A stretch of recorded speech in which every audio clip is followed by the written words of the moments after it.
So today we'll start the last topic of the structure, and that is influence line diagram. Stop talking.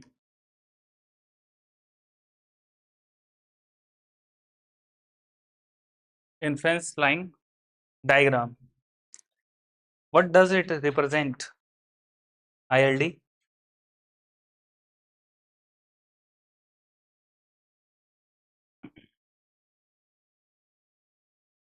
तो ILD basically आपको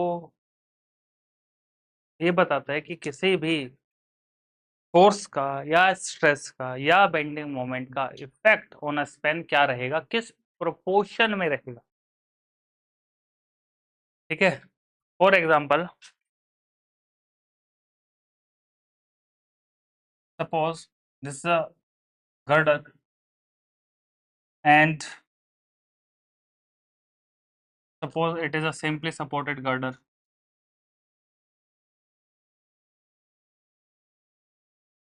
and there is a vehicle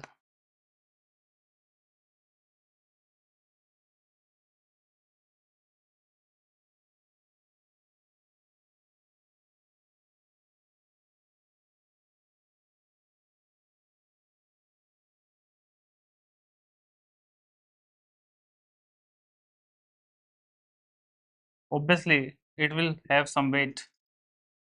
So the weight which is applied by the tire 1 and tire 2, right? आप इसको कुछ इस तरह भी समझ सकते हो कि सपोज एक ब्रिज है, एक कलवर्ट है या फिर एक bridge,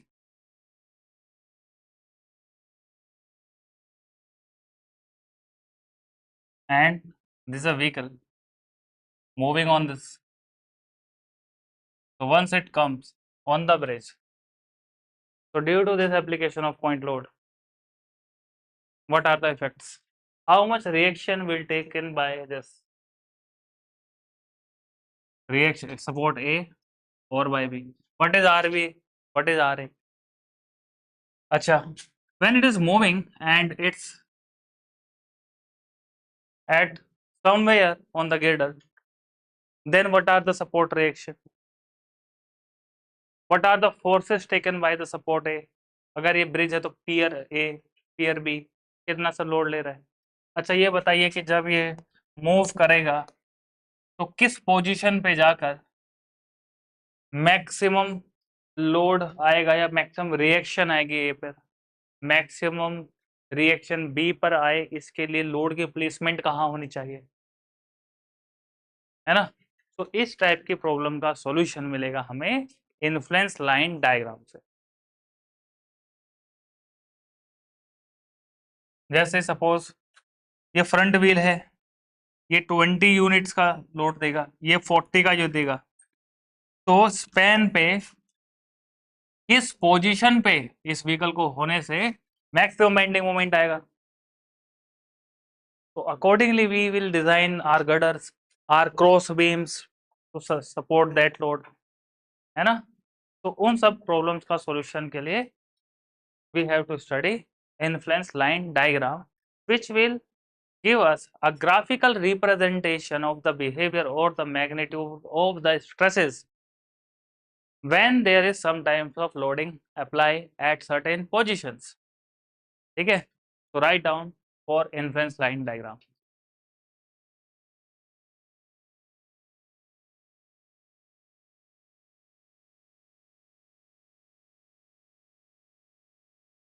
It is a graphical representation. It is a graphical representation of variation of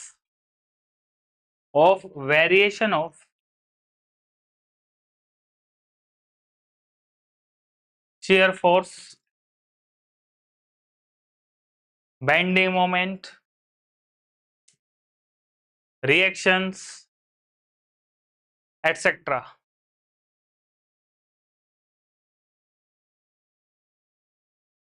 as a unit load moves from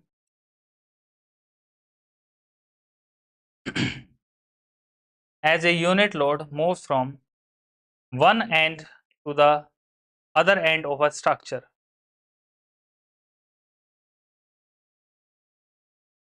One end to the other end of a structure.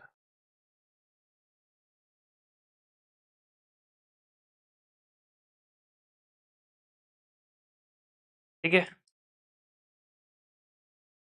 For an example,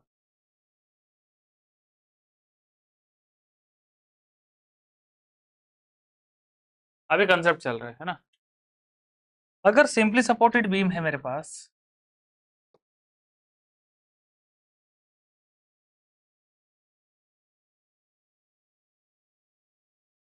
ठीक है, this is simply supported beam A and B, obviously its support reaction is Ra and Rb, and I am talking about a unit load.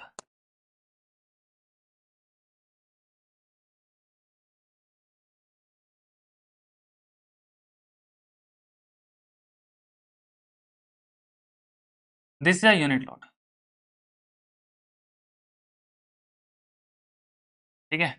तो ये इस unit load को कहाँ place करूं, और अगर इसको प्लेस करूं, अगर ये मूव करे, सपोज सपोज एक गर्डर है और गर्डर पे ये यूनिट लोड मूव कर रहा है, अभी यहाँ पर है, थोड़ी देर में यहाँ पे आ जाएगा, फिर यहाँ पे आ जाएगा, फिर यहाँ पे आ जाएगा, तो इसके मूवमेंट से रिएक्शन, शियर फोर्स और बेंडिंग मोमेंट में क्या वेरिएशन है, इसका ग्राफिकल रिप्रेजेंटेशन देगा इन्फ्लुएंस लाइन डायग्राम, ठीक है। For example, if unit load है तो मैग्नीट्यूड कितना हुआ, 1 यूनिट, किलो न्यूटन मानो, केजी मानो, जो भी मानो, टन मानो, 1 यूनिट है, 1 unit load applied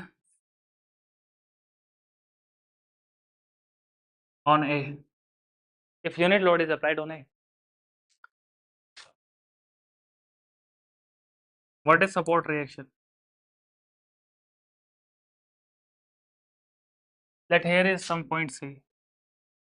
It's just a point. It's not a link, because link has different effect. Point has different effect. Point मतलब बस एक लोकेशन है, लेकिन अगर मैंने बोल दिया कि यहाँ पे एक जॉइंट है, हिंज है, उसका अलग मतलब हो जाएगा।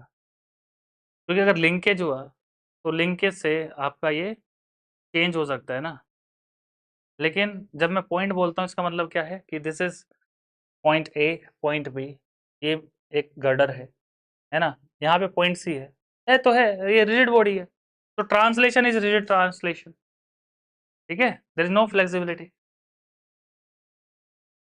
तो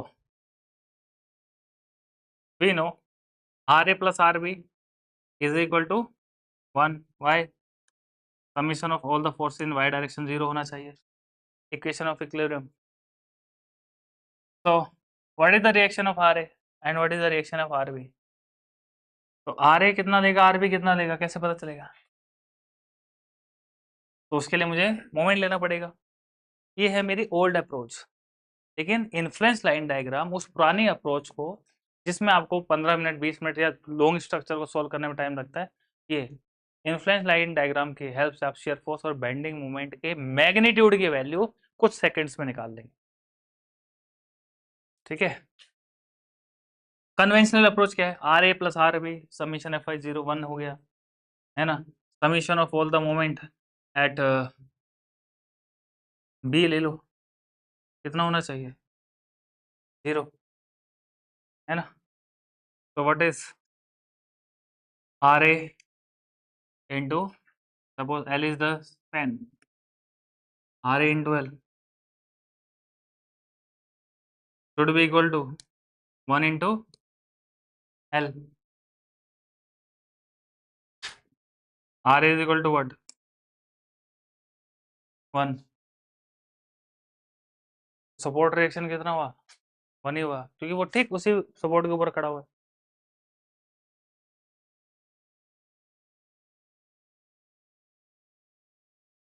तो अगर ये मूव कर जाए, अगर ये सी पर आ जाए, सिचुएशन को देखिए, मूव कराओ, सी पे लेके आओ, एट सी है, तो सी पे होने से What is support reaction RA and RB? 0.5 and 0.5 symmetric हम जानते हैं. इन बिटवीन आएगा तो क्या, लॉन्ग कैलकुलेशन विल रिक्वायर्ड. ठीक है, तो उस केस में फिर इन्फ्लुएंस लाइन डायग्राम में हम डिफरेंट मेथोडोलॉजी भी पढ़ेंगे, है ना. म्यूलर्स ब्रेसले प्रिंसिपल भी पढ़ेंगे, जो मुझे आसान कर देगा इन सब चीज़ों को. कि कैसे होगा वो बाद में, पहले बेसिक्स का स्टेप बाय स्टेप चलेंगे, है ना, तभी लर्निंग का मजा है. तो किसी भी पॉइंट पे सपोर्ट रिएक्शन निकालने के लिए ये मेथोडोलॉजी ले सकते हैं. लेकिन अगर इसका इन्फ्लुएंस लाइन डायग्राम मुझे बनाना पड़े, तो इन्फ्लुएंस लाइन डायग्राम कैसे बनेगा? तो इन्फ्लुएंस लाइन डायग्राम बनाने के लिए मैंने पहले देखा ए पर कितना था, 1 यूनिट है. जब लोड यहां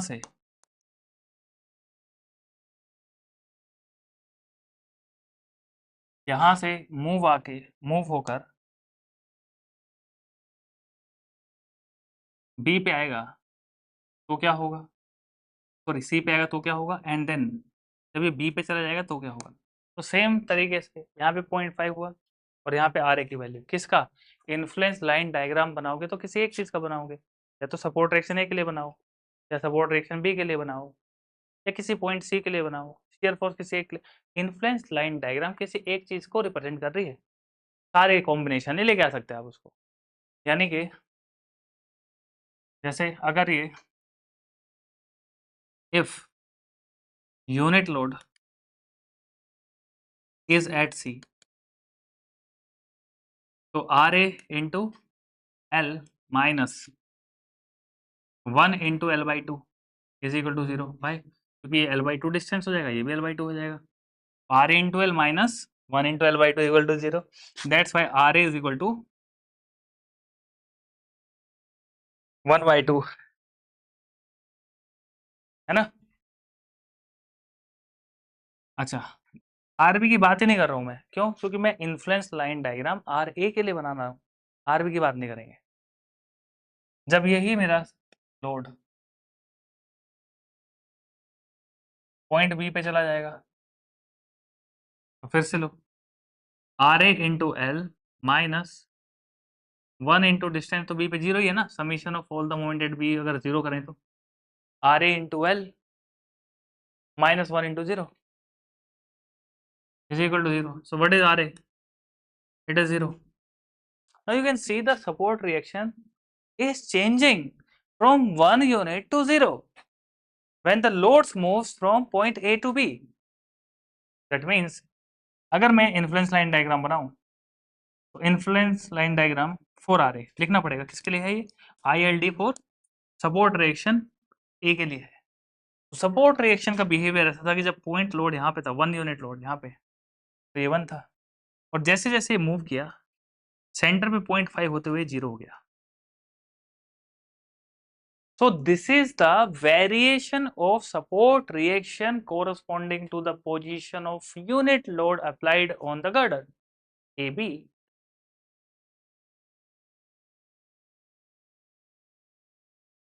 समझे, मतलब शॉर्टकट क्या, देखिए ये 1 यूनिट था, याद है, ये सी पॉइंट था जहां पे 0.5 निकला था, मैथमेटिकली ये 0 हो गया. ये स्पेन एल था, ये स्पेन एल बाई 2 था.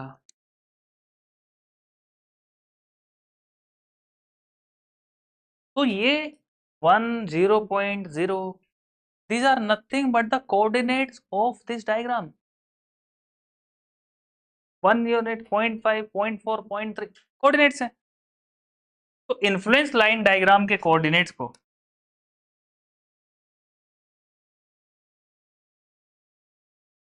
अगर मैं यूनिट लोड से मल्टीप्लाई कर लूं तो क्या मिलेगा मुझे, आर ए. कैसे, 1 इंटू 1 1 था, 1 इंटू 0.5 0.5 था, 1 इंटू 0 0. अब instead of L put it 4 meter, find out the ordinates, whatever the load is applied multiply with the ordinate, you will get the reaction directly. No need to calculate summation MB, AB, nothing. ठीक है, that's how influence line diagram shows graphically the variation of the stresses, forces, reaction, SFD, BMD. Audit कैसे variation show करता है?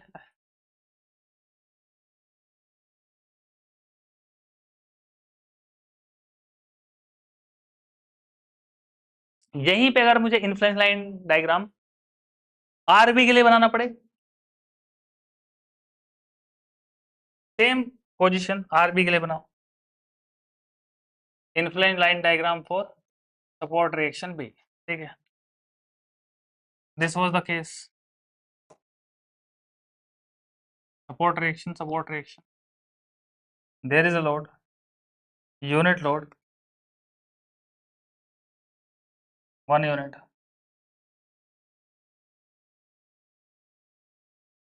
now it may move from here to here, no issue, कहीं भी move करे, right.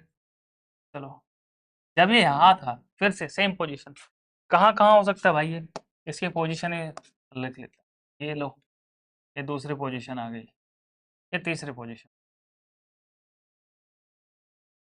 Centre,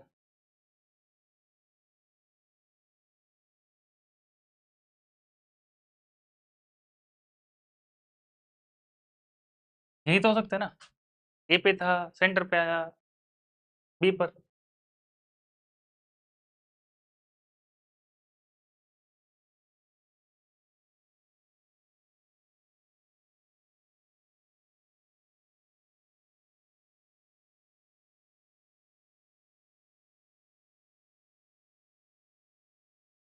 तो जब हम influence line diagram RB के लिए बनाए तो आरबी की बात करो बस, आर ए की नहीं।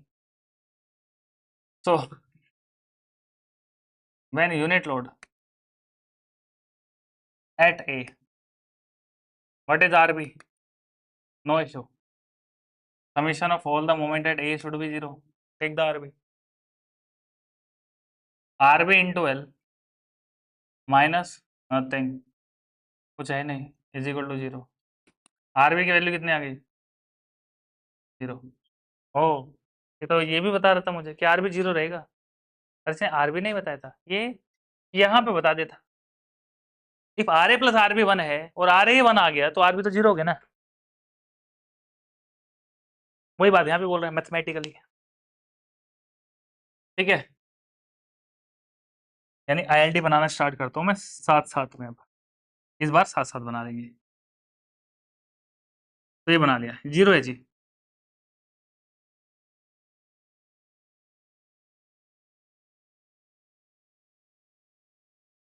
when unit load at C, जब C पे आ जाएगा फिर से मोमेंट ले लो, समीशन मोमेंट A 0 होना चाहिए, RB into L minus 1 into L by 2 is equal to 0 and hence RB is equal to L by 2. ओ, ये तो बढ़ रहा है 0 से, अभी बढ़ते बढ़ते कहाँ गया, 0.5 पे। when unit load at B, third case, B पे आ गया, moment low, summation M A 0, RB into L minus 1 into 0 0,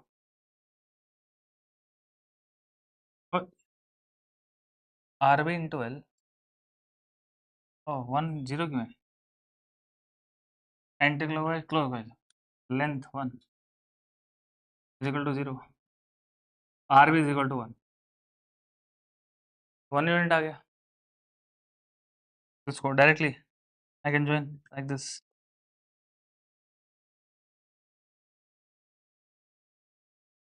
positive आ रहा है, ये नेगेटिव था क्या, नहीं ये भी तो पॉजिटिव है,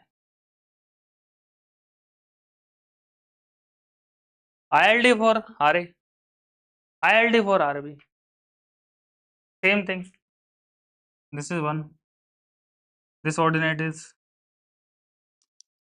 0.5 0, किसी भी पॉइंट पे चाहिए कि कितना रिएक्शन होगा, इस पॉइंट पे बता दो कितने मीटर बता दे सर। आप 1 मीटर पे बताइए अगर ये 4 मीटर का स्पैन है तो सिंपल है। ऑर्डिनेट निकाल लो यार, ये हाइट निकालो, हाइट ये 1 मीटर है ना और ये 4 मीटर। अब इस सिमिलर ट्राइंगल तो बताने की जरूरत नहीं है ना। 1/4 will be equal to h/1। h आ गया ना 1/4। ओह 0.25 ऑर्डिनेट है। 1 इंटू 0.25 R B is equal to 0.25। वाह, इन द सेकेंड्स आंसर आ गया है कि नहीं। आसान है, आसान ही है ये तो, ये सवाल और चैप्टर आसान है। अभी तक करते थे आर बी वो करना जरूरी नहीं है। आईएलटी बनाओ, ऑर्डिनेट निकालो और खटाक से धीरे धीरे क्वेश्चन का लेवल बढ़ाएंगे। 2-3 लोड हैं एक साथ प्लेस करें, यूडीएल प्लेस करें, कहाँ मैक्सिमम कहाँ मिनिमम।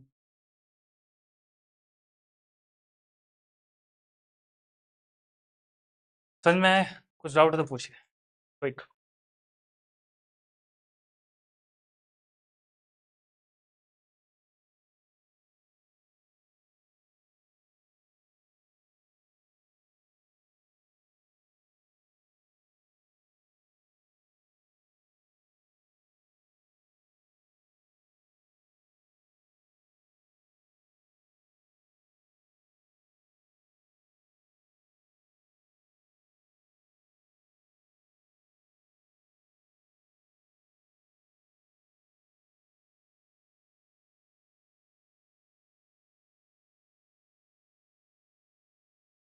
हाँ, it's not coordinate, it's ordinate.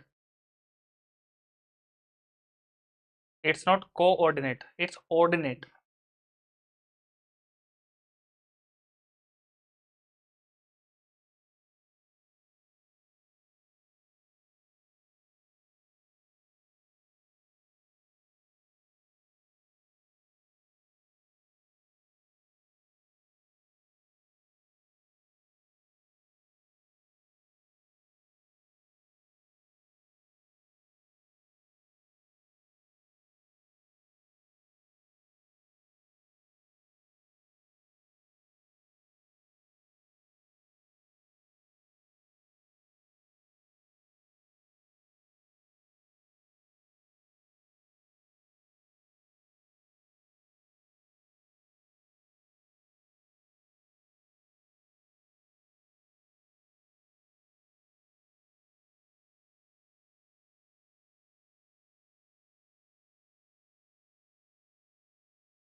ठीक है।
डन।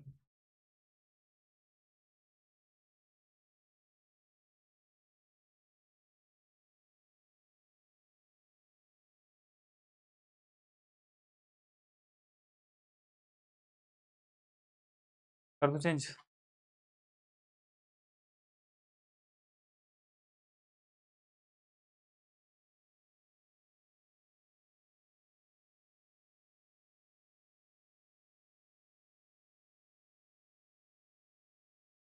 एक क्वेश्चन करके देखते हैं।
निकालिए।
कितना आया? 180।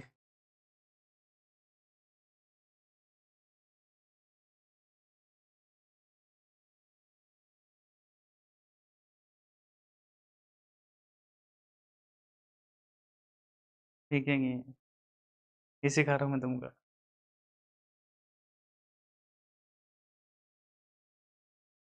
हैं?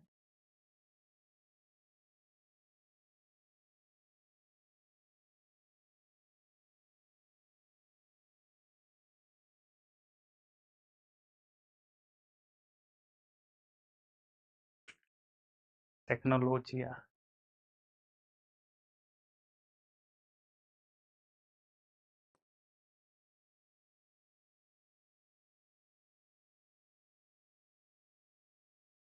निकला?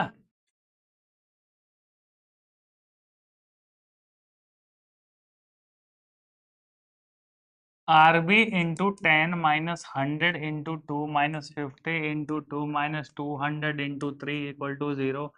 RB is equal to 180 kilo newton. ये तो आम जिंदगी है। मेंटो जिंदगी देखो। 2 मीटर पे 0.2, 0.4, 0.7, 100 इंटू 0.2 20, 50 इंटू 0.4 20, 140, 180।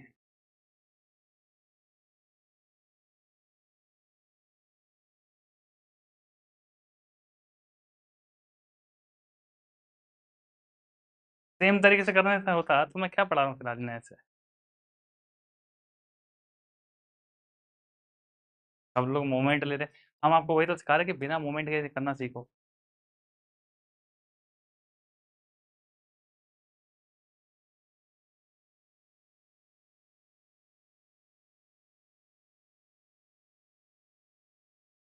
पर ये आया कैसे, ये तो नहीं पढ़ाया अभी तक मैंने।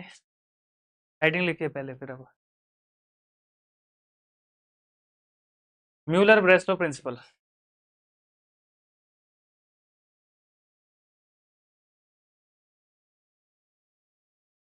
Muller Breslau principle.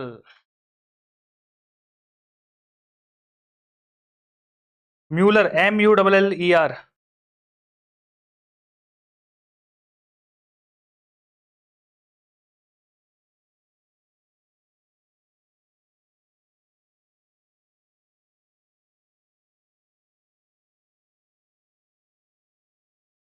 Muller Breslau principle. तो ये बहुत इंटरेस्टिंग है, इसने बहुत आसान कर दिया ILD निकालना। ये पता है क्या बोलते हैं, ये बोलते हैं कि यार अगर ये सपोर्ट है ना आपका, this is simple supported beam, this is your girder, this is support A, support B, तो support A and support B, ठीक है। If you want to find the ILD, so remove the restraint for which you want ILD। restraint मतलब support. This is RA, हटा दो, गिर जाएगा, गिरने दो। इसी पॉइंट पर एक यूनिट डिफ्लेक्शन लगाओ इसको, है ना। जिस डायरेक्शन में रिएक्शन था उसी डायरेक्शन में यूनिट डिस्प्लेसमेंट लगा दो, तो जो डिफ्लेक्टेड शेप होगी वही ILD है। That's it. RB के लिए चेक करने वाले थे, RB के सपोर्ट रिएक्शन को हटाओ, हटा दिया। अब यहां से इसका यूनिट डिफॉर्मेशन दो, जब यूनिट डिफॉर्मेशन दिया तो यहाँ पे 1 आएगा क्या, ordinate.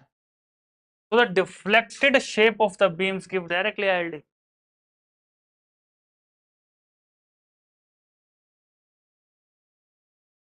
Deflected shape of the beam of the girder of the span will directly give you ILD for that quantity. You want for RB? You want for RA? Okay. This is your span. Remove the restrained RA. Apply unit displacement in the direction of the force. The deflected shape will be like this. It's a hinge support, na? Hinge support, rotation is allowed. You're giving a unit displacement like this. यहीं पे रहा, they direct move. That means rigid body translation and rotation will be there. Rigid body मतलब ये सीधा है ना, सीधा ही रहेगा ये, तभी तो शेप डायरेक्ट आएगा ना। बट अगर बीच में कहीं पे हिंज हुआ, हिंज का मतलब समझते हो, है ना, दो प्लेट लो, है ना, ओवरलैप करो, होल पंच करो, पिन इंसर्ट करो, जॉइंट हो गया। और जैसे आप उसको उठाएंगे, ये जॉइंट तो फ्लेक्सिबल है ना, तो सीधा नहीं आएगा फिर, तो बीच में हिंज आने से फिर डायरेक्ट नहीं आएगा। इसलिए बोल रहा हूँ क्या, rigid body translation and rotation should be there. जो भी बीम है वो रिजिड माना गया है। अगर रिजिड होगा तभी तो पूरा का पूरा सीधा का सीधा राइज करेगा, shape will not be distorted. So how to calculate the support reactions? Support reaction के लिए multiply the ordinate and the load applied on that ordinate. The product of that will give the effect. Total reaction add कर दो सबको, summation of all the effects. It's the total support effect. So write down for the Mueller-Whistler principle.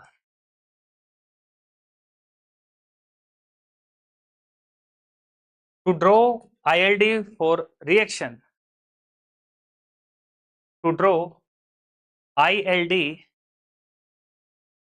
for reaction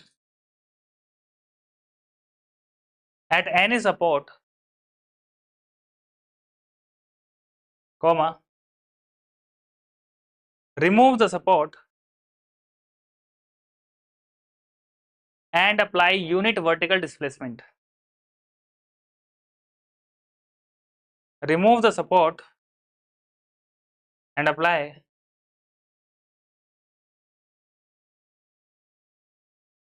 unit vertical displacement. Then the deflected shape of the beam itself, the deflected shape of the beam itself is the ILD,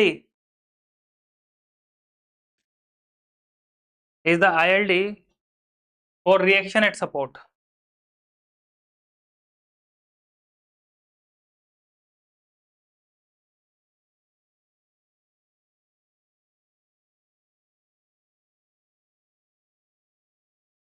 ठीक है, for example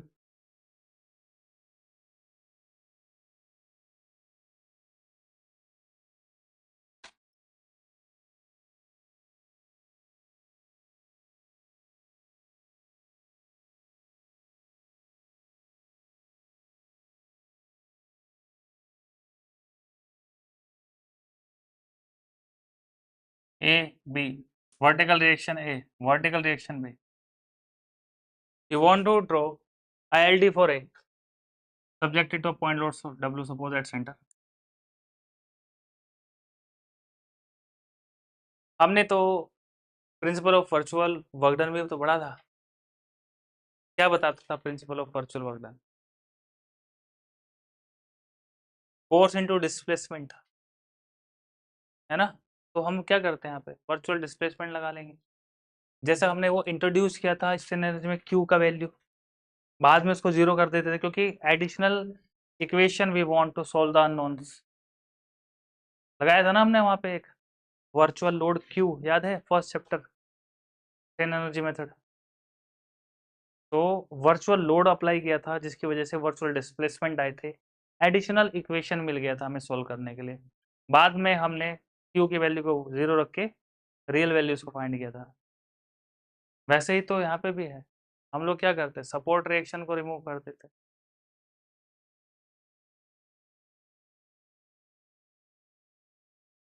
ILD for VA, remove the support reaction, apply a unit displacement 1, then the deflected shape of the beam is itself ILD for RA.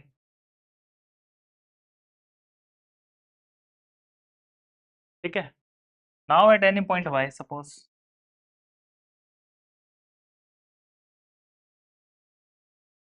at any point x for ordinate y,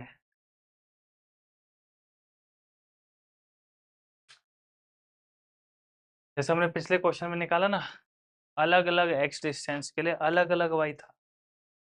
concept क्या है, कैसे आया है ये virtual work done से ही आया है ना। कैसे? तो अपवर्ड वर्क डन कितना, VA इंटू यूनिट डिस्प्लेसमेंट, VA इंटू 1, फोर्स इंटू डिस्प्लेसमेंट, फोर्स बन गया, downward force displacement minus W अगर y यूनिट का डिस्प्लेसमेंट है, क्या होना चाहिए, जीरो होना चाहिए। टोटल वर्क डन यानी VA is equal to W into y. VA क्या है, W इंटू वाई डायरेक्ट। तो VA क्या निकालने गए थे या VB क्या निकालने गए थे, W into ordinate, W into ordinate, force into displacement, the work done. तो टोटल वर्क डन किसके इक्वल होना चाहिए, सपोर्ट रिएक्शन के। जितना वर्क डन ऊपर से आ रहा होता नीचे से भी आए भाई। इनका वर्क डन कितना है, 100 into 0.2 plus 50 into 0.4 plus 200 into 0.7 done. RB का वर्क डन कितना है, RB into 1 not 10।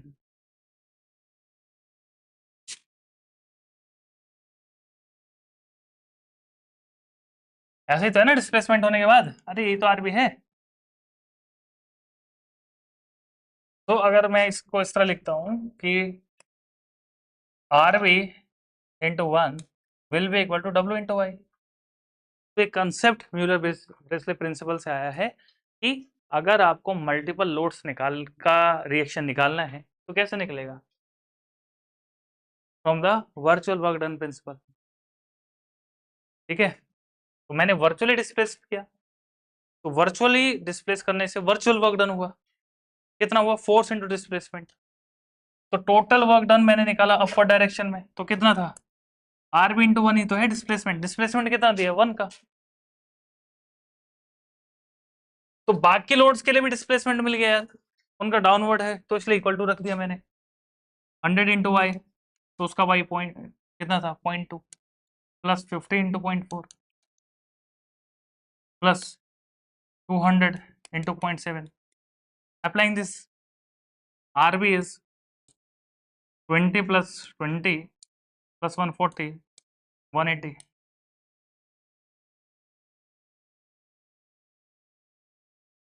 That is Mueller-Principle or Mueller-Wesley principle,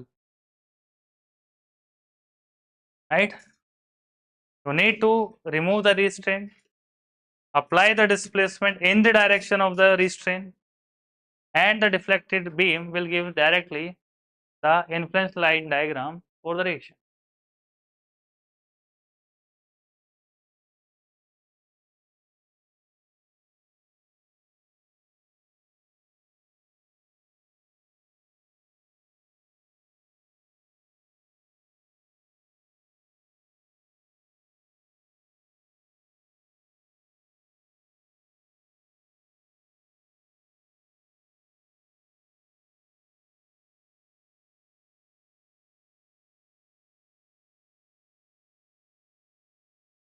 समझ में आ गया?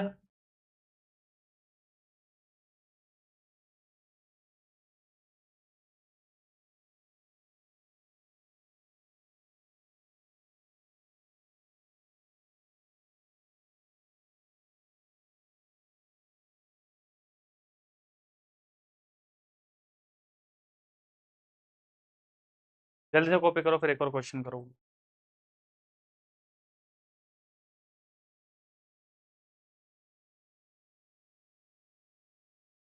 ये तो हो गया सॉल्यूशन, और ये कंसेप्ट भी हेल्प करेगा, इसको भी साइड में लिख लेना। एक्चुअली म्यूलर ब्रेसले प्रिंसिपल ने ऐसा स्टेटमेंट दिया क्यों, तो उसके पीछे का लॉजिक था virtual work done.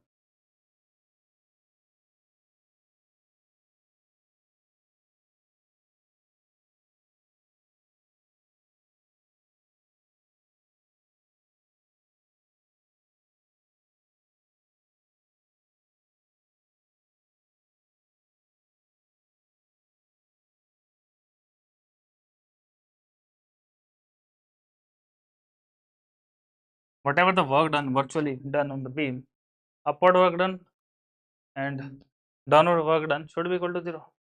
The summation of that should be equal to 0.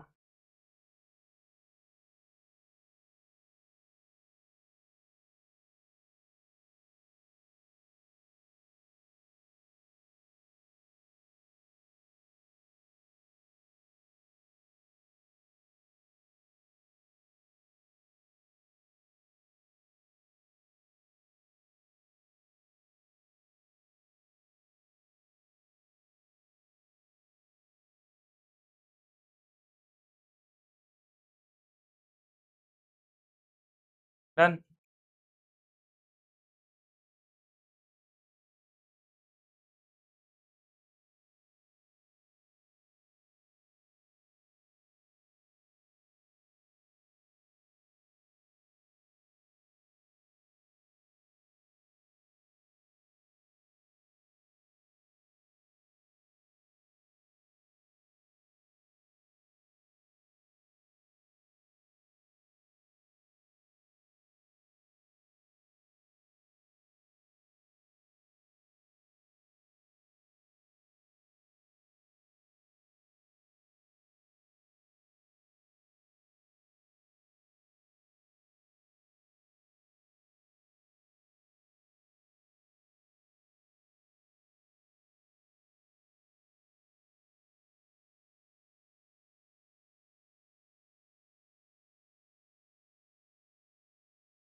It is floating hinge. Waste paper है क्या?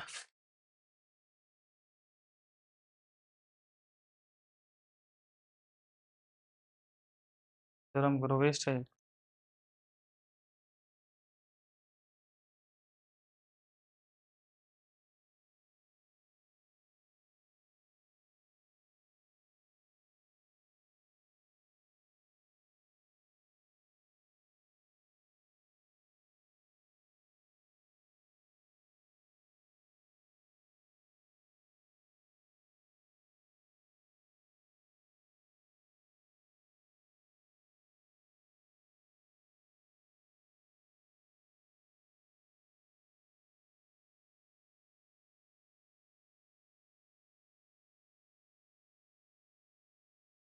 Pen, sharp pen.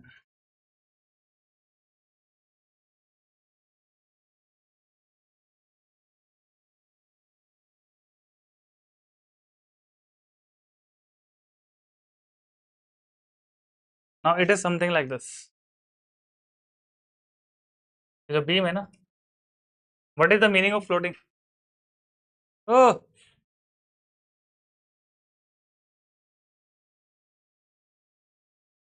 This is the meaning of floating hinge. ठीक है, यहाँ पर मैं इसको पिनिंग कर सकता हूँ। ठीक है, यहाँ पे रोलर सपोर्ट है, लास्ट में रोलर सपोर्ट है, लेकिन यहाँ पे ये जो फ्लोटिंग हिंज है ये कुछ इस तरीके से है। मतलब अगर आप यहाँ से रिस्ट्रेन ए को हटाएं, और अगर आप रिस्ट्रेन ए को हटा के और यूनिट डिस्प्लेसमेंट दें, तो इस यूनिट डिस्प्लेसमेंट पे क्या इस वाले पे फर्क पड़ रहा है? नहीं पड़ रहा है ना। वहीं पे अगर आप सपोर्ट डी के लिए,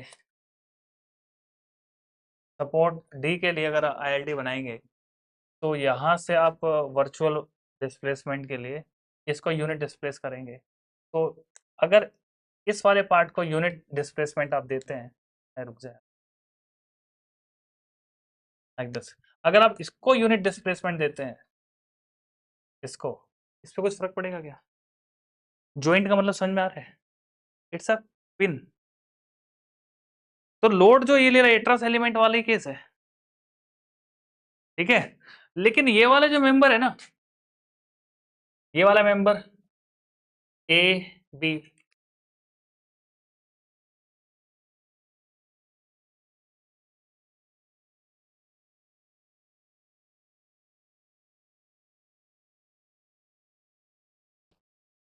तो ये वाले जो मेंबर है यहाँ पे होगा ये ए पॉइंट या कहीं बी होगा। बी का मतलब क्या है? यहाँ पे देखो, जब यहाँ पे हिंज नहीं होता, स्ट्रक्चर में ये चीज बहुत प्रिसाइजली समझनी है। अगर मैं इसको ऐसा लगा देता ना, ये पता है क्या बन जाता? ऐसे ही बन जाता।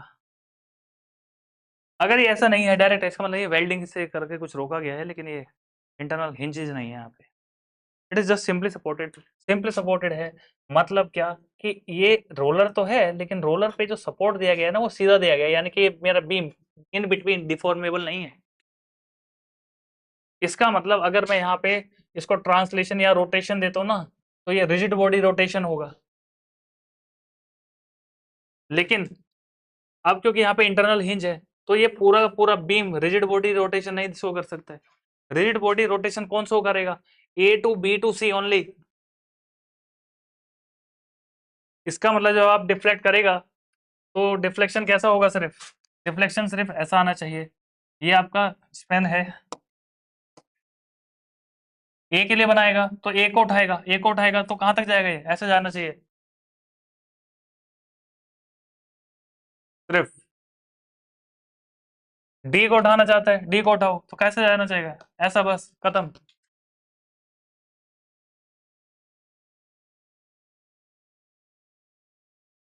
समझ रहे हो? बी को उठाना चाहता है, बी को उठाओ, यूनिट डिस्प्लेसमेंट दो, तो यूनिट डिस्प्लेसमेंट दे रहा है ना इसको, तो ये पूरा ऐसा उठ के आएगा फिर सी तक। ये इधर में इसका मैग्नीट्यूड इससे भी ज्यादा हो जाएगा, ऑर्डिनेट का मैग्नीट्यूड इससे भी ज्यादा आ जाएगा। क्यों? क्योंकि ये रिजिड बॉडी ट्रांसलेशन कर रहे हो आप। वन वन यूनिट ए को उठा रहे हो तो बी तो कम उठेगा, लेकिन अगर बी को ही 1 यूनिट पहुंचा रहे हो तो ए तो और ज्यादा ऊपर पहुंचेगा। समझ रहे हो? तो आईएलडी बनाना है आपको,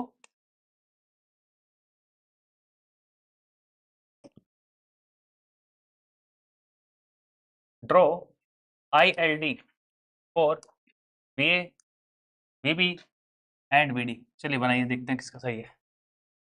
कंसेप्ट को समझ गए? फ्लोटिंग हिंज का मतलब समझे?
और साथ में नोट बना के लिख लेना एक, ओनली इंटरनल hinges और floating hinges, only internal hinges and floating hinges have tendency to move up and down।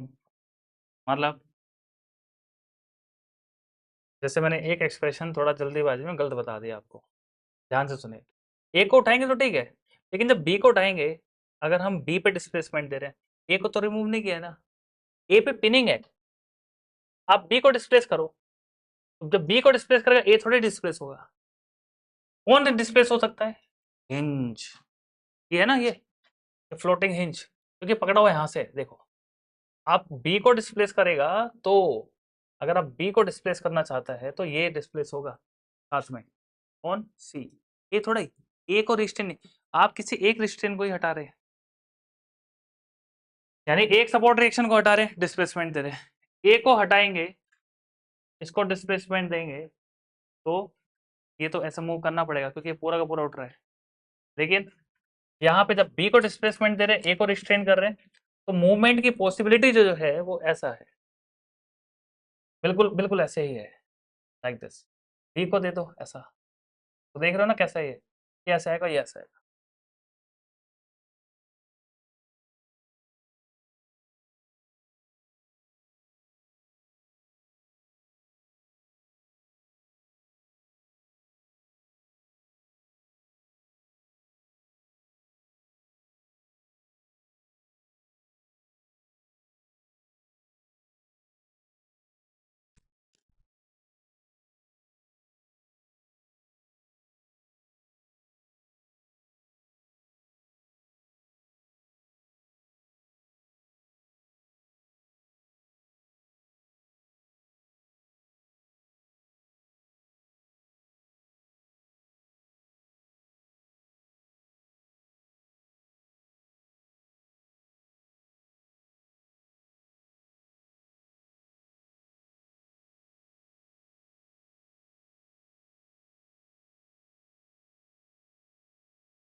तुम्हें मैंने पेपर फाड़ के भी दिखा दिया, तुमने तब भी उसकी वैल्यू नहीं करी।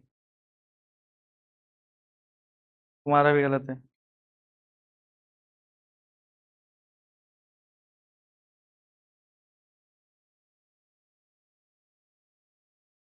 सिर्फ ये सही है।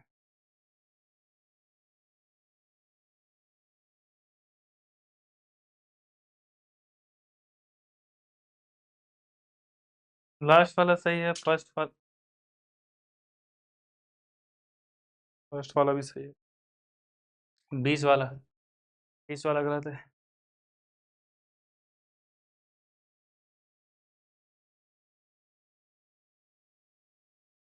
बना है तुम्हारा?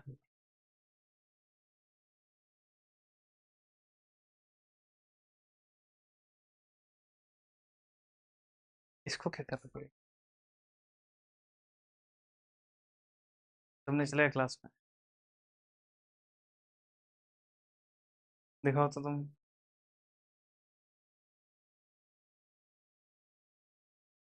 लास्ट वाला सही है सिर्फ, वो भी क्योंकि मैंने दिखा दिया था कागज उठा के, तो वही सही बनाया बस।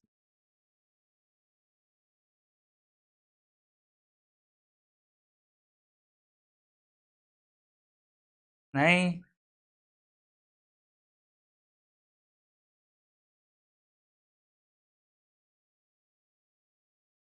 ये 20 वाला किसको रिप्रेजेंट कर रहा है? ये किसका बनाया है?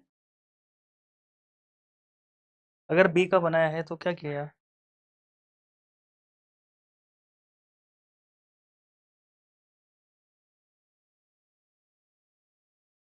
तो ये हिंज है ना, ये साथ में उठ के नहीं आ रहा है क्या इसको उठाने से?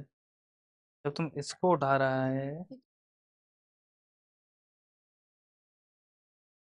पिन कहाँ में है? पिन तो इधर में है, इसको रिलीज कर दे। ये तो इंटरनल फ्लोटिंग है, ये तो मूव ऊपर नीचे हो जाएगा ना, तो जस्ट कनेक्शन है।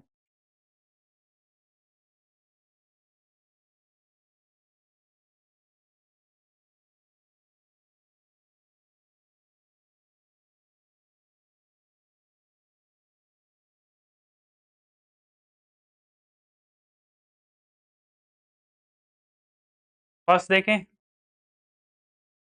और भी है।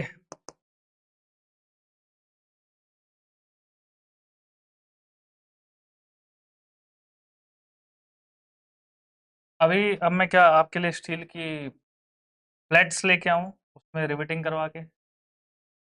तब समझेंगे आप। हाँ, कागज बहुत सस्ती चीज है, तो समझ में नहीं आया?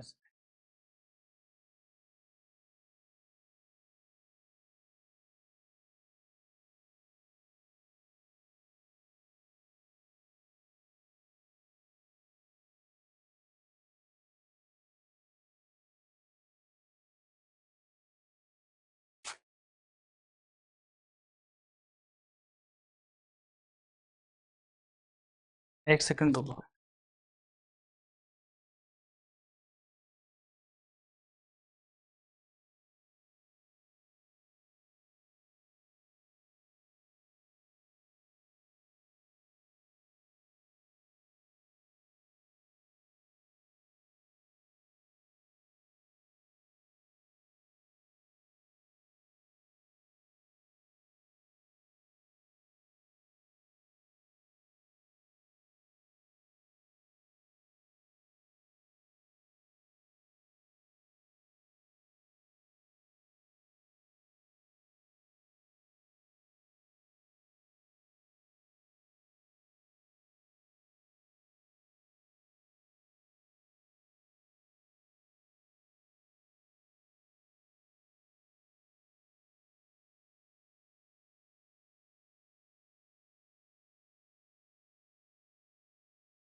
परफेक्ट आ गया क्या ये ए टू सी?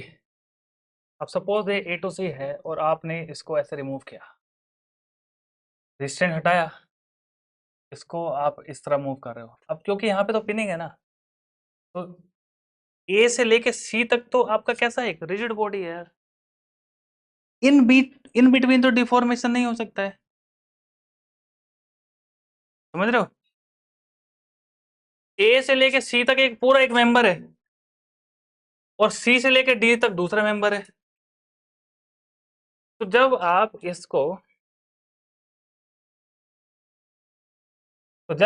इसको यहां से, यहाँ पे तो पिनिंग कर दी मैंने, और यहाँ पे आपने रिमूव कर दिया रिस्ट्रेन। अब 1 यूनिट का जब डिस्प्लेसमेंट लगाएंगे तो कैसे जाएगा मेंबर, जा रहा है ऐसे, समझ में आ गया। पिन जॉइंट है ना, तो बताइए होगा कि नहीं ऐसे। दैट मीन्स ILD4 VA कैसा होना चाहिए, remove the restrain, applied the unit displacement, कर दिया। अब सी तक ये जाएगा, कैसे जाएगा, बी पे तो 0 होना पड़ेगा, पिनिंग है वहां पे, समझे।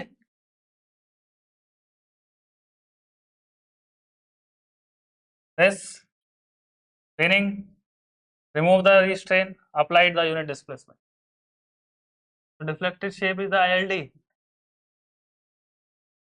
अच्छा, अब ये वाला पार्ट जो नीचे आया है, सी वाला पार्ट, तो ये आ सकता है क्योंकि ये फ्लोटिंग हिंज है ना। तो अगर यहाँ पे एक मेंबर होता और मैं वहां पे पिन करके डालता तो आना पड़ता ना उसको, पिनिंग है भाई, रोटेशन इज अलाउड देयर। तो यहाँ वाला मेंबर रोटेट करके, यहाँ वाला मेंबर रोटेट करके जाता है ऐसे, तो इसका मतलब ये होना चाहिए। तो एग्जाम में इसको ले के चले जाना फिर, तब कभी गलती नहीं होगा। मैंने आपको बताया था ना, फिर भी पहले ही बताया कि जो भी रोटेशन है, ट्रांसलेशन है, that is for non deformable body, rigid body. तो इसका डिफॉर्मेशन नहीं होगा, इसकी पिनिंग है, बस ये मूव करेगा पूरा पूरा, तो पूरा का पूरा मेंबर हिलेगा भाई आपका।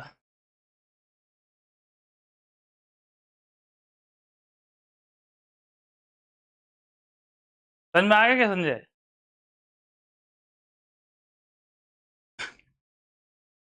हम्म। तो इसके ऑर्डिनेट्स कितने हैं बताइए, इसके ऑर्डिनेट्स कितने हैं।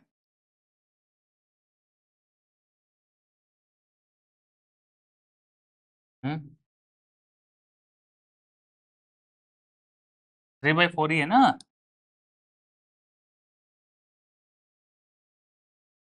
4 मीटर, इट्स 1, और 3 meter it's 1/4 into 3/4। Similar triangle property लगी, क्यों, क्योंकि थीटा से।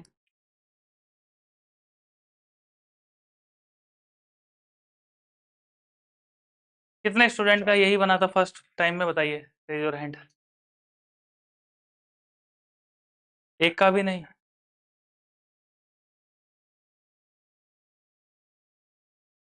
दूसरा बनाइए फिर अभी। अब सबका बन जाएगा क्या, 4 VB, ILD फॉर VB। तो MCQ जो आएंगे वो ऐसे तो आएंगे, ILD फॉर बी है, 3-4 पिक्चर दे देगा, बताओ।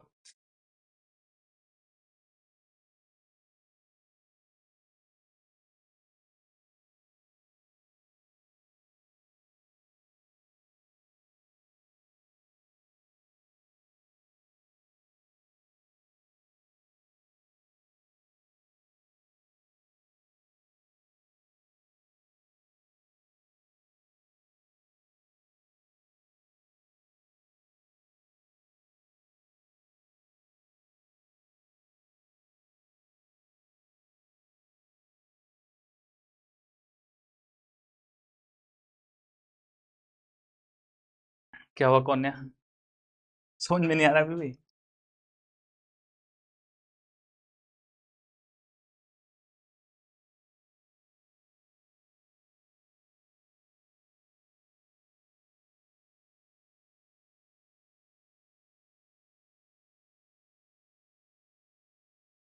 ना भोला है रे तू।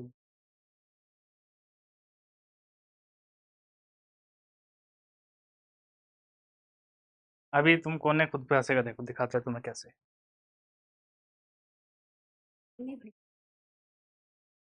बी है ना, बी को यूनिट डिस्प्लेसमेंट देना चाहता है, लेकिन तुमने इसको बैंड कर दिया, देख रहे हो तुम, बैंड कर दिया तुमने B. A to B to C एक सीधा रोड है, आप बैंड करे चले जा रहे हो उसको।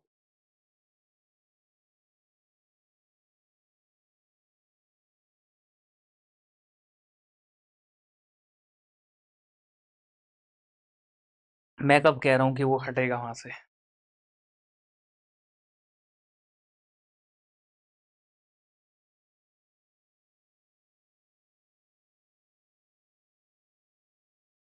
तुम्हारा इंटरनल हिंज कहाँ है? हैं? रोलर दिखा दिया तुमने वहां पे, तो फिर ये क्या है? कितने सपोर्ट है यहाँ पे?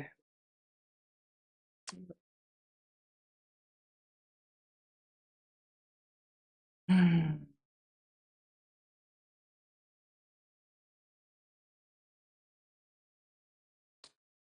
क्या यार तुम लोग, और कैसे समझाऊं मैं? ये क्या क्या बना रहे देखो, रेड तरीके। शाबाश, बस एक लोंडा समझे, मत दिखाओ अंदर की जवाब। देखो भाई, वो भी समझ गया।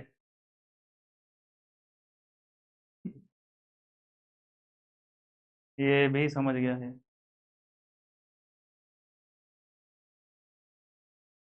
बामंग समझा है क्या? ये भी नहीं समझा लड़का, ये भी नहीं समझा, इनकी रोड खराब है, इनका मैन्युफैक्चरिंग डिफेक्ट हो रहा है, इनकी रोड बैंड हो रही है भी इससे। हम्म।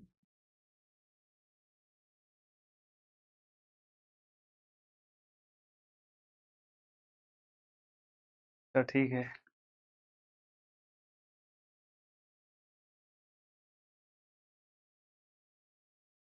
अभी ठीक है। गलती समझ में आई है क्या?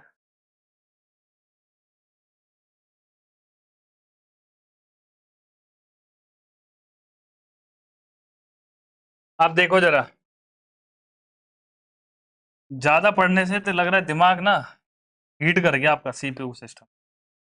आपको एक सिंपल से भी बात ले आई, पहले पेपर फिर गत्ता, और क्या लेके आऊं अभी? You want ILD for VB, restrain remove करो बीबी पे, सपोर्ट हटा दो भाई, हटा दिया। यूनिट डिस्प्लेसमेंट लगेगा, यूनिट डिस्प्लेसमेंट लगा दिया मैंने, यहाँ तक है यूनिट डिस्प्लेस 1 यूनिट।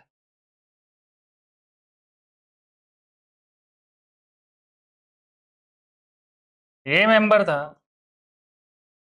यहाँ का रिस्ट्रेन को रिमूव किया, इसको यूनिट डिस्प्लेसमेंट दे रहा हूँ। कैसे जाना चाहिए भाई?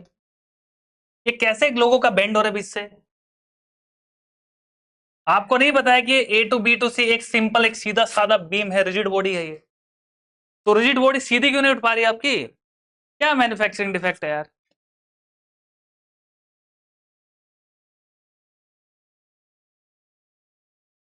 हैं? 1 पे रिस्ट्रेन है, नहीं उठेगा भाई। इसको यूनिट 1 चाहिए ना, लेकिन इसको तो राइज करना पड़ेगा, ये सीधा मेंबर, रिजिड मेंबर है यार। ये हिंज है ना, इसको उठना पड़ेगा अभी, आपको यहाँ पे यूनिट डिफॉर्मेशन चाहिए।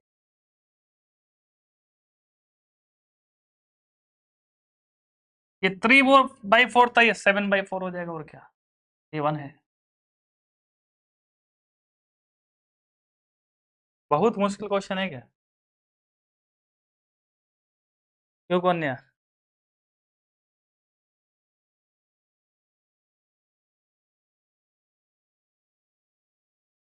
ये रिजिड है ना भाई, रिजिड है। क्यों इसको आप लोग ऐसे यूनिट इसको देगा, इधर गिरा दे रहा है इसको, इसको तोड़ क्यों रहे आप बीम को? बोला है ना rigid body translation and rotation होगा। ये रिजिड बॉडी है क्या आपका, जो तो ऐसे बेंड हो रहा है?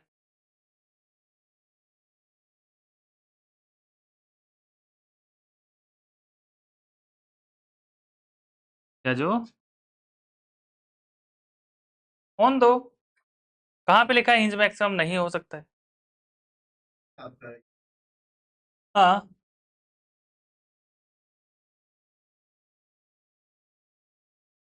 मेरा ऑब्जेक्टिव क्या है? इसको मैं 1 यूनिट दूंगा, बाकी से मतलब नहीं कौन कितना उठ रहा है। ये उठ रहा है क्या? नहीं, पिनिंग है, पकड़ के रखा है, नहीं उठेगा। उस तरफ फ्लोटिंग हिंज है, वो उठ रहा है। फ्लोटिंग हिंज कैन मूव ना अप एंड डाउन, अभी दिखाया था ना उससे। वो ऊपर भी जा सकता है, वो नीचे भी आ सकता है। The connection is make like ये ऊपर भी जाएगा, ये नीचे भी जाएगा। ILD for VD,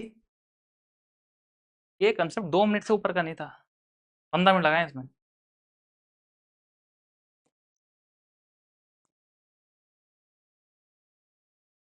this the span, अभी हिंज है, डी के लिए बना रहे हो, हटाओ डी का सपोर्ट, रिस्ट्रेन को रिमूव किया, क्या किया? यूनिट डिस्प्लेसमेंट दे दिया। किस डायरेक्शन में दे? नीचे ऊपर, ऊपर देंगे जिस डायरेक्शन में फोर्स है उसी डायरेक्शन में लगेगा। ओ, तो इसकी वजह से क्या होगा? ये ऐसे आएगा, और बाकी, अरे ये पकड़ के रखा है इसको, ये पकड़ के रखा है, अब इसको डिस्टॉर्शन नहीं कर सकता मैं।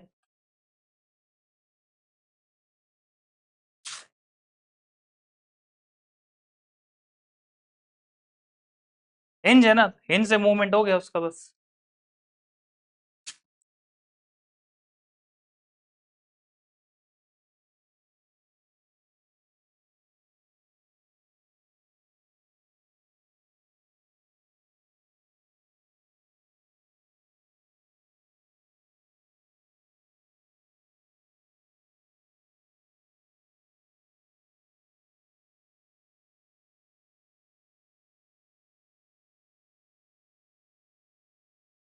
तो नोट बना के इसको लिख लो, जो अप्लाई किया लिख लो इसको थ्योरेटिकली। ILD फॉर VA लिखो पहले, और फिर VD लिखो। ILD for VA,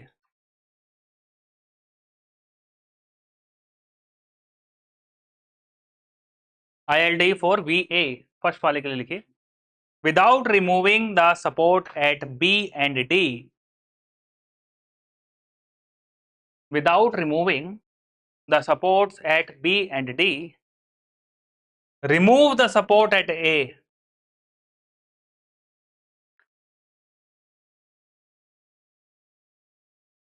Without removing the supports at B and D, remove the support at A and apply unit virtual displacement. And apply unit virtual displacement, full stop. Then the deflected shape of beam is ILD. Then the deflected shape of beam is ILD for VA. Then the deflected shape of beam is ILD for VA. Now ILD for VD, VB के लिए same लिख सकते हो। ILD for VD, without removing the support A and B,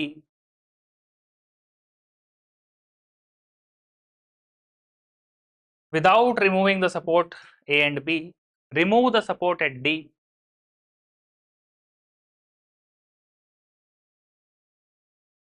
Remove the support at D and apply unit virtual displacement and apply unit virtual displacement at D.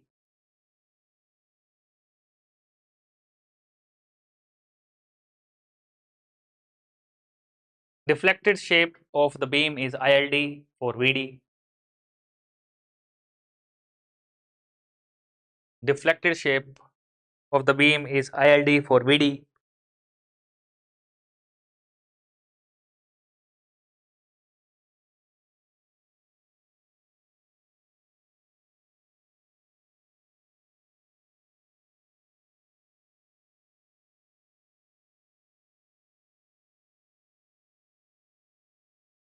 Done.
B पे reaction निकालिए फटाक से bye ILD।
Answer आ जाना चाहिए था अभी तक, कितना?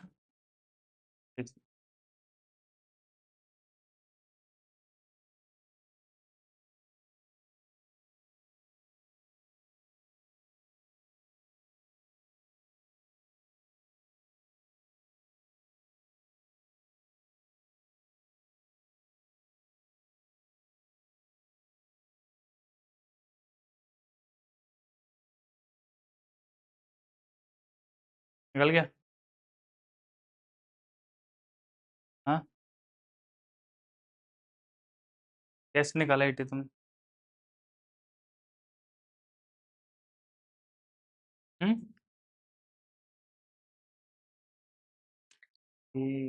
हाँ वो भी कर सकते हैं, या फिर ILD के थ्रू बनाना है तो इसका एरिया भी तो ले सकते हैं ना।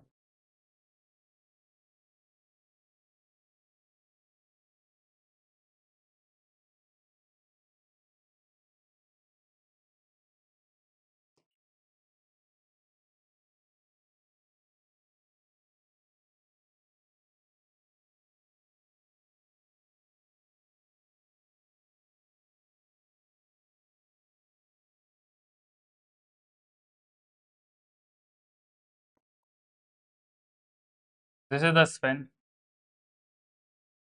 VB निकालना है, तो VB के लिए सपोर्ट रिएक्शन हटाओ, अप्लाइड यूनिट डिस्प्लेसमेंट,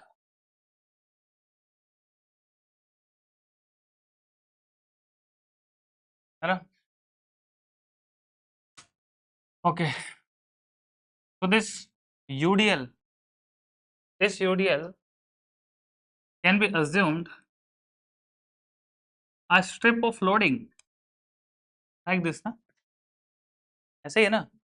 यानी यहाँ पर एक लोड इस ऑर्डिनेट के लिए, फिर इस ऑर्डिनेट के लिए, फिर इसके लिए, इसके लिए, इसके लिए, लाइक दिस, यही तो है। Load 60 kilo newton per unit, 60 kilo newton per unit.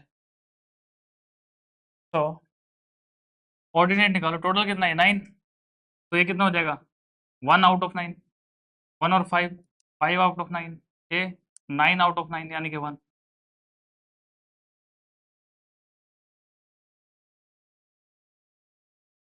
है ना? How to calculate VB? VB is equal to VB is the area of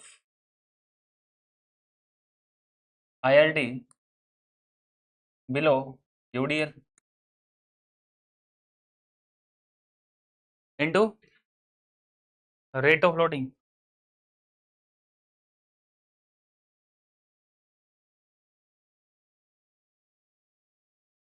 निकाल लो इससे,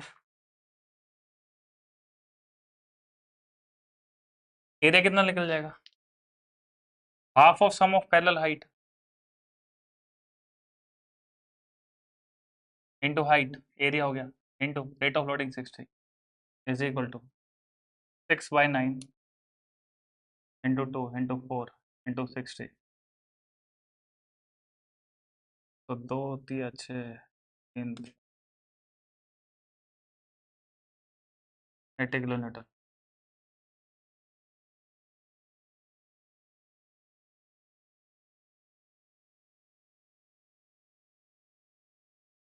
इन सारी अप्रोच से क्यों पढ़ना है? क्योंकि एमसीक्यू में इन सारी अप्रोच से एमसीक्यू बनते हैं, है ना।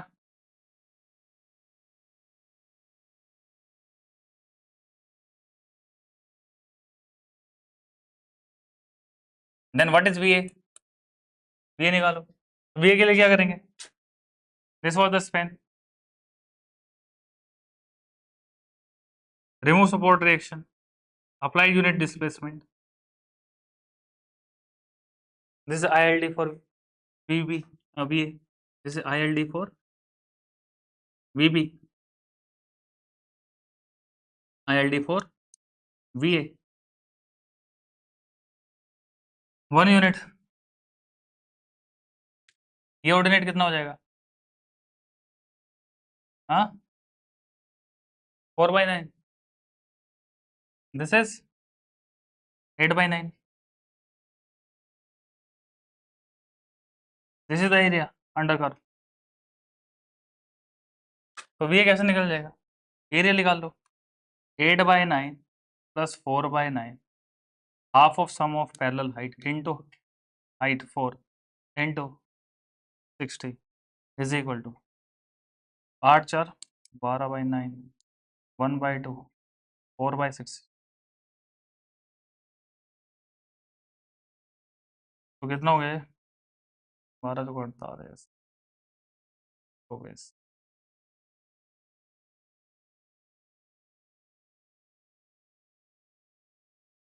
3 3 जा 9, 3 4 जा 12, 3 1 जा 3 20, 2 2 जा 4, 4 2 जा 8, 2 जा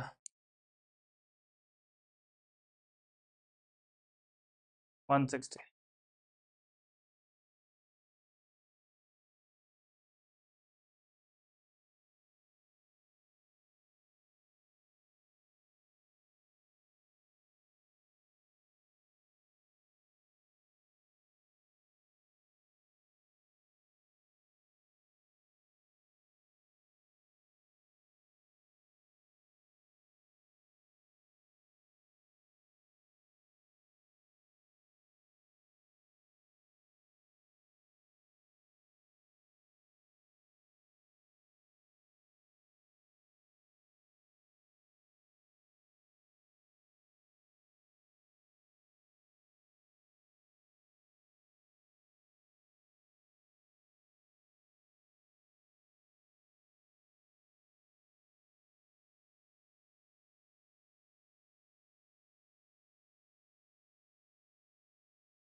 नेक्स्ट हो गया।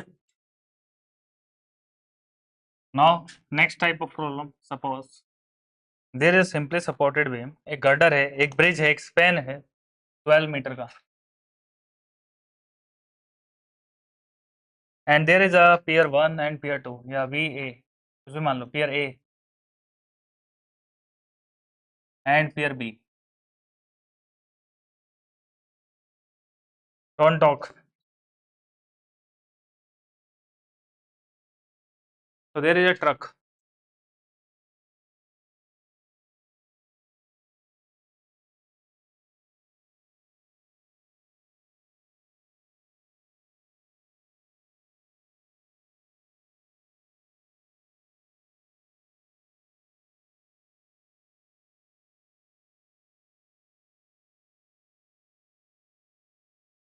So rear wheel obviously have high load as compared to front wheel. ऐसा तो होता है ना. So suppose it has 200 kilonewton and it has only 60.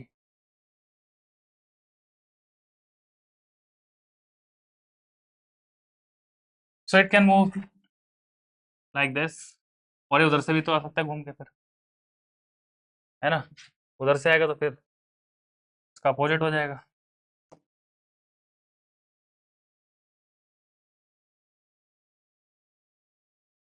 ऐसा होने से फिर ये इस साइड से, हाँ 60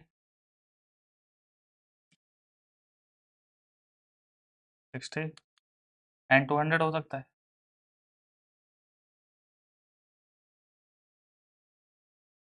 कि नहीं। आइदर ये गाड़ी जो है वो, this vehicle can move like this, right, और उस तरफ से आएगी तो it can move like this, है ना। इन दिस कंडीशन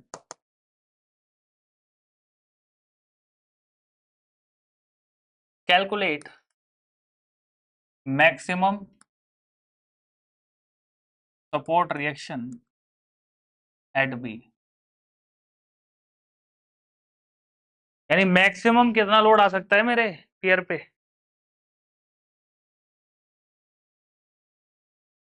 तो समझ रहे हो ना ब्रिज की डिजाइनिंग कैसे होती होगी, भाई व्हीकल क्लास आयो, loading class, class A double A 70R, right.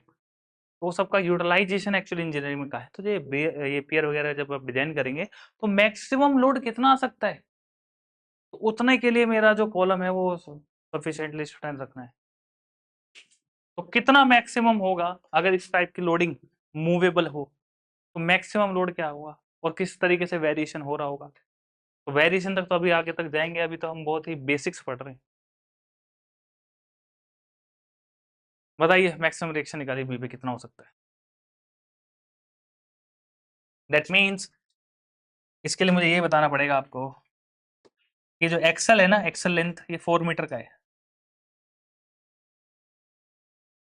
यानी आप सिंप्लीफाइड में इसको ऐसा देख सकते हैं कि एक ये लोड है 200 का और दूसरा ये लोड है 60 का।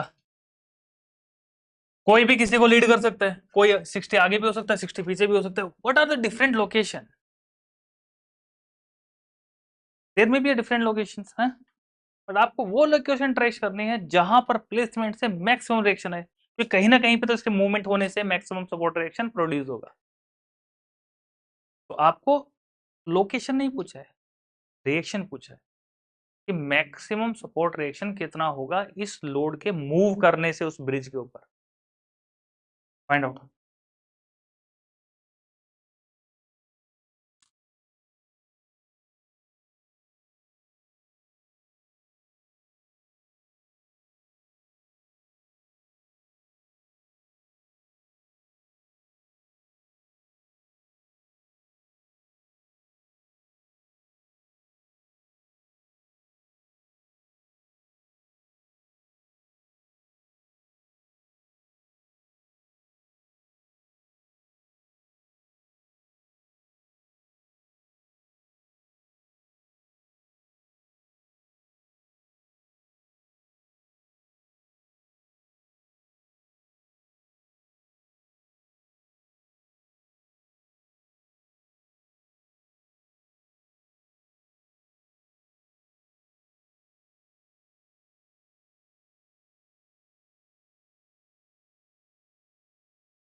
कितना है?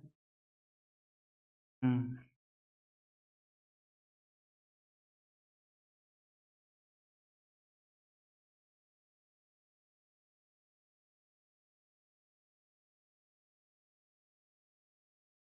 बहुत जल्दी निकाल ली तो इसका मतलब समझ में आ रहा है। हम्म, हम्म, हम्म। तो 260 तो होगा, पर उसमें ए क्या कर रहा है, ए लोड नहीं लेगा क्या। हाँ, ए का भी तो कुछ ना कुछ कंट्रीब्यूशन जाएगा ना उस लोड का। अब 260 कैसे पूरा का पूरा सपोर्ट पी पे, ये क्या एक एक टायर पे खड़ा हो जाएगा खुद, करंट चल रहा है, कि टोटल लोड आ जाएगा एक टायर के ऊपर।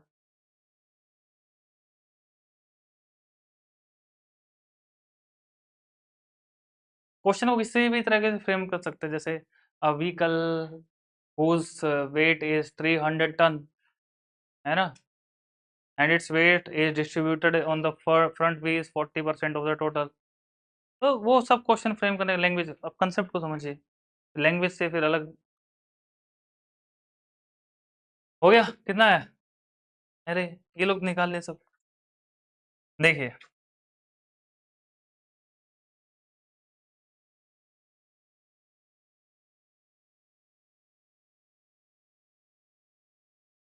दिस इज द स्पेन, और बी के लिए चाहिए आपको, ए से तो मतलब नहीं है, ए को छेड़ो भी मत।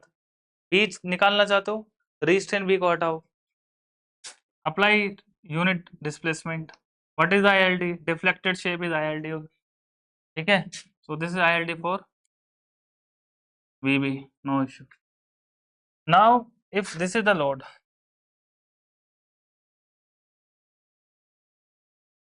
One is 60, one is 200, anybody can lead anybody, है ना, कोई भी फोर्स एक दूसरे को लीड कर सकता है।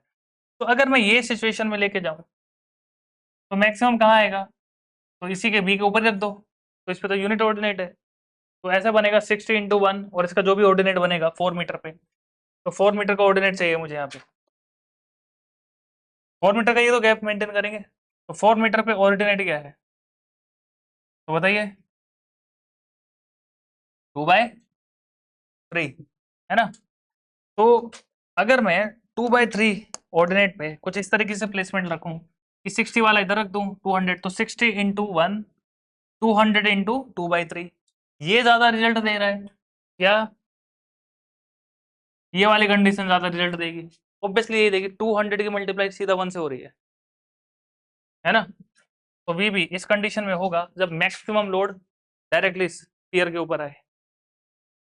अब ये 60 इधर होगा तो लोड आएगा क्या? नहीं, इसको इस तरफ आना पड़ेगा, तो इस पोजीशन में आके मैक्सिमम लोड हो सकता है कितना, 200 × 1 + 60 × 2/3 इज इक्वल टू 200 + 30×40, 240 किलोमीटर। समझ में आ गया?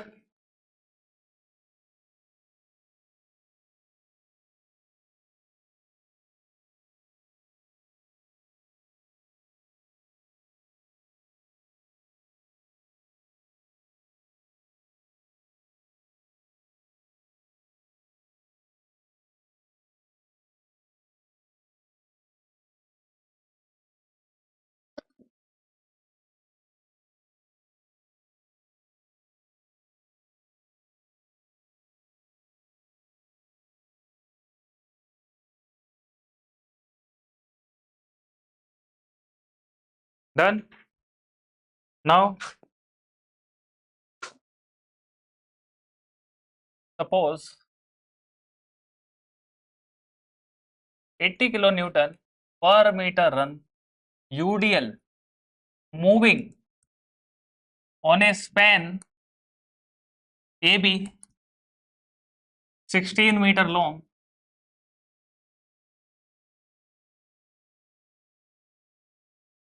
what is the maximum support reaction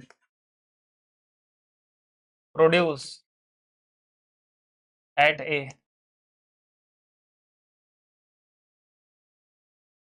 Beam is simply supported, निकाली चलिए।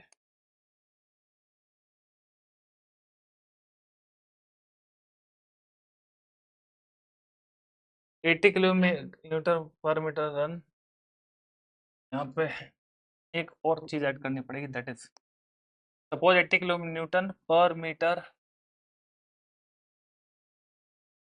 UDL spread on 4 meter moving on a span AB 16 meter long, what is the maximum support reaction produced at A? Beam is simply supported.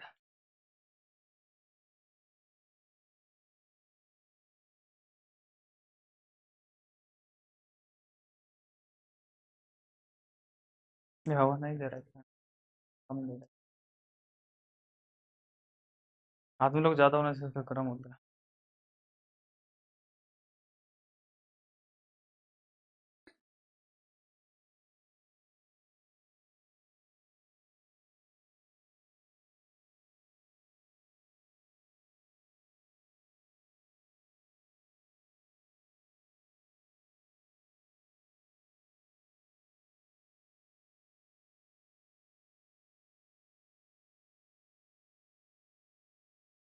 तो distribution से किया ना, point load बना के कर दिया। क्यों नहीं सीख रहा है कंसेप्ट को?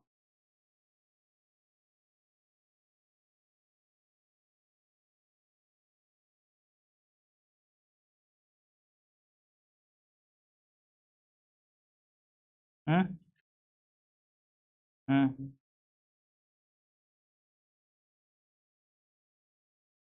अरे this by this will be equal to this upon this.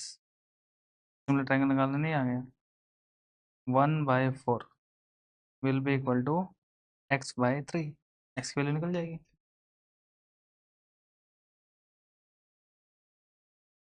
आ गया? सिंपली सपोर्टेड बीम है, 16 मीटर स्पैन है इसका।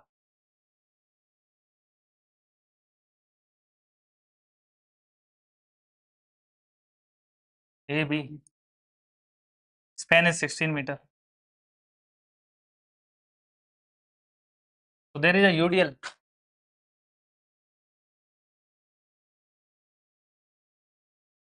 4 मीटर स्पैन है इसका।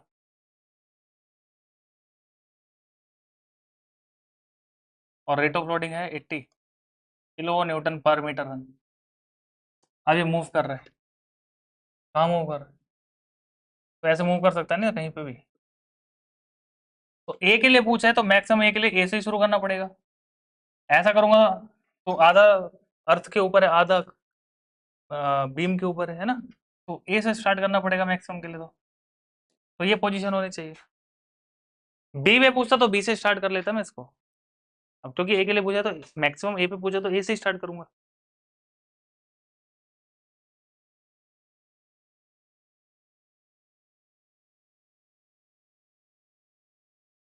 ए पे से स्टार्ट करूंगा।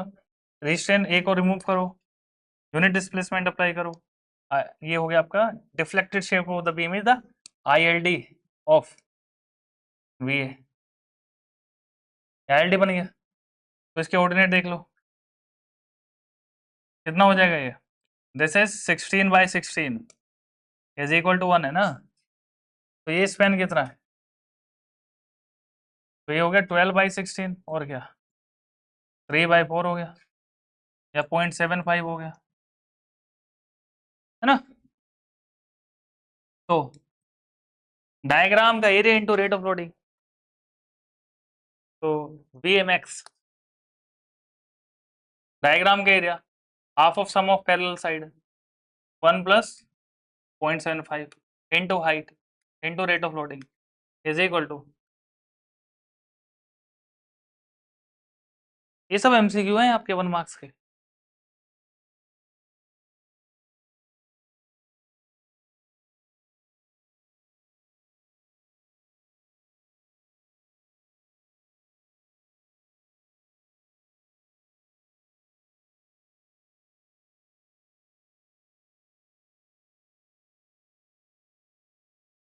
ठीक है, तो रिएक्शन के लिए इतना ही। फिर नेक्स्ट क्लास में देखेंगे शेयर फोर्स के लिए कि शेयर फोर्स के लिए आईएलडी कैसे बनाएं, बेंडिंग मोमेंट के लिए आईएलडी कैसे बनाएं। ठीक है, ओके।